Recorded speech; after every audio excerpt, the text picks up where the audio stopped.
ఇష్టం. బహుశా నీ జీవితంలో కూడా ఒక చెరసాలలో బంధించబడినట్లుగా నీవు ఉన్నావేమో.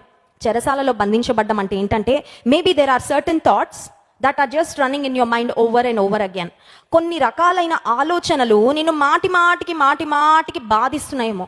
నీకు బయటకు రావాలనుంది, ఆలోచనలను ఆపుకోవాలనుంది, ఆలోచనల నుండి విడుదల పొందాలనుంది, కానీ నువ్వు విడుదల పొందలేకపోతున్నావు. మేబీ ఒక అడిక్షన్, ఒక వ్యసనానికి బానిస అయిపోయి విడుదల పొందాలనుంది కానీ విడుదల పొందుకోలేని స్థితి, అది కూడా ఒక చెరసాల లాంటిదే. సో ఏదైనా ఒక దేవునికి ఇష్టం లేని ఒక ఆలోచనలో మనం చిక్కుబడి ఉన్నా, it's also like being in prison. ఫిజికల్గా మనం చెరసాలలో ఉన్నట్లు కాకపోయినా మానసికంగా ఒక రకమైన బంధించబడిన స్థితిలో. Let me tell you something. బంధించబడిన స్థితిలో నుండి మనం విడుదల పొందాలంటే బంధకాలలో ఉన్నప్పుడే స్తుతించాలి, ప్రార్థించాలి. హల్లెలూయా.